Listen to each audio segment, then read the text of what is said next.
Hello and welcome, and I'm Simon, and today I want to talk about something specific: backdragging bandsaws, bandsaw mills.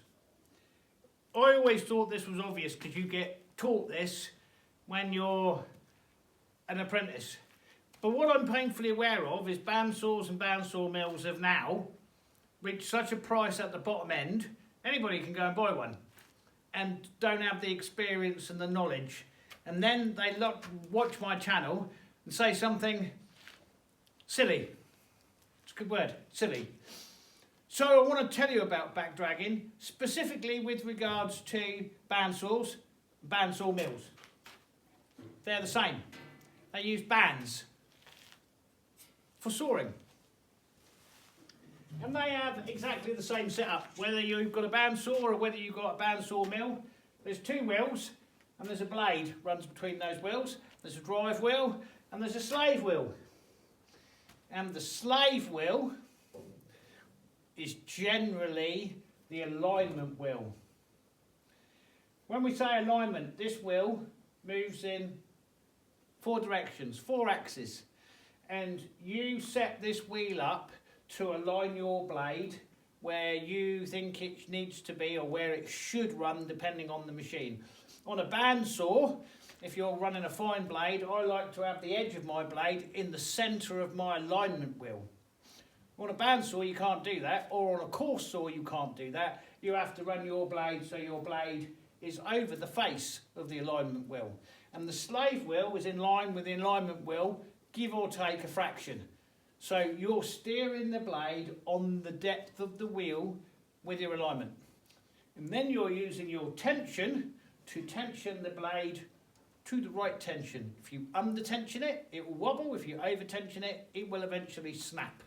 Or it will walk, or it will damage something else. So tension's quite important too.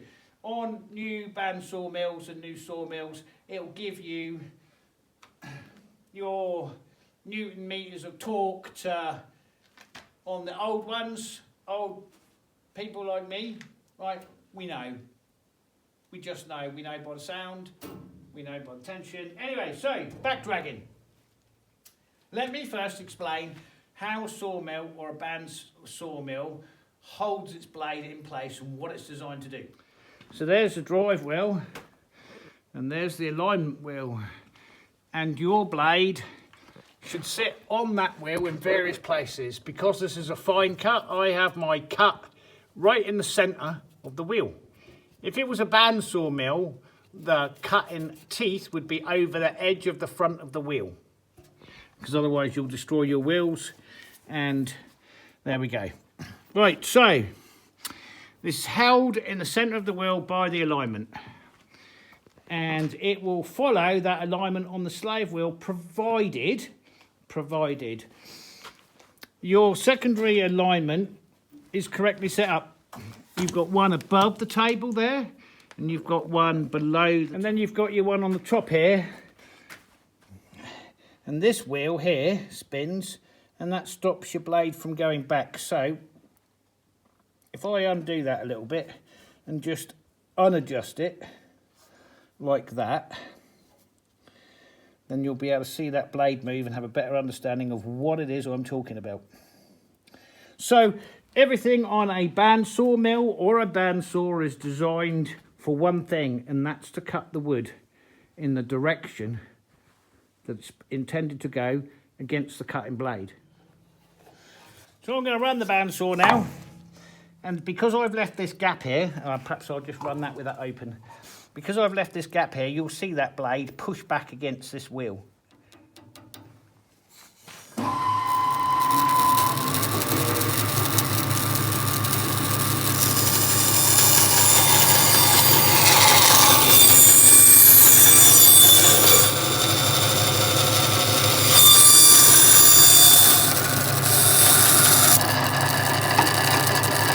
So once the machine is completely stopped, I will just realign that wheel so I don't forget.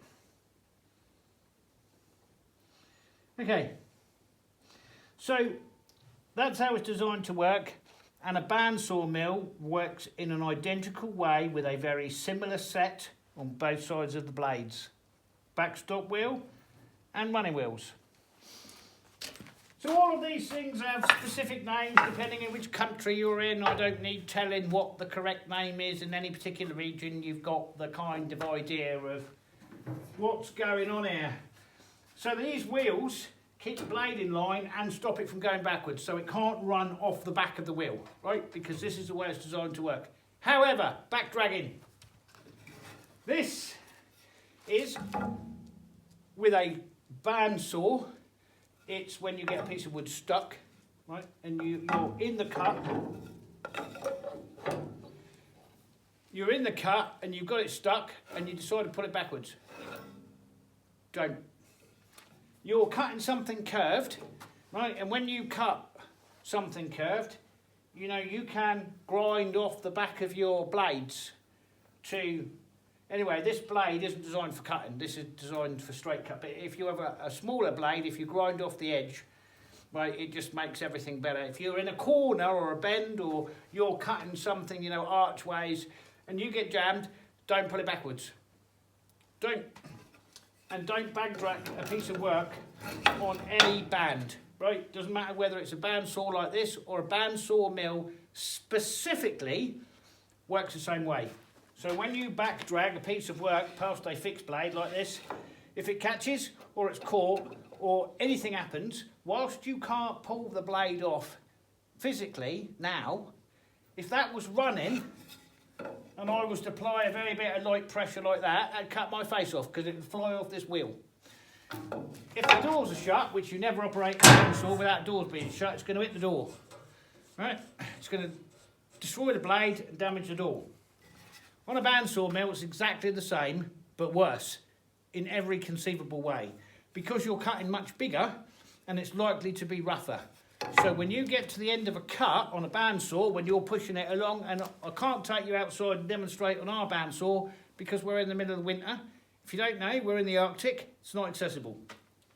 When you get to the end of the cut, if that machine doesn't lift up, right, just a fraction and come back across, it's going to drag the blade off. And there's going to be an almighty bang. The blade is going to come off the wheels, hit the doors, destroy the blade and the doors, and anything else that's going to hit at the same time. So never back drag. The reason some people don't understand that there's no back dragging is because most of the bandsaws are automated, and they automatically lift off the cut, come back to where they start from, lower down and do the next cut. On the old ones, right, it was called Clickmatic, depending which country you're in. And it used to do it automatically. Lift it off the working piece, slide it back, drop it down to the new height and cut again.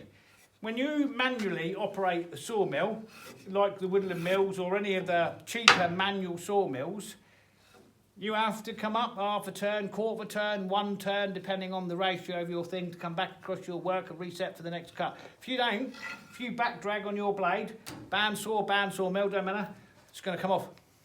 They're not designed to go back. Never ever backtrack on a piece of work. So I hope that in some way helps anybody that has no idea what backdragging was or what the safe procedure for getting the safe procedure for getting a piece of work out of a bandsaw mill. And it's going to happen at some point. The log's going to be twisted or it's going to clamp or something's going to turn everything off. So when that happens on my bandsaw mill, I take the chainsaw to the log, because the blade and the sawmill is a lot more valuable and important to whatever it is I'm cutting. If you've got a piece of wood that's more valuable than your blade and your head, fine, then you sacrifice the blade. But in my case, that's never going to happen, so we've not got to worry about it. Also, whenever you damage a blade, when this happens, you don't actually know for sure if the blade is damaged and how badly it is, but you can guarantee if a blade pops off, it's hit something and you'll put it back on.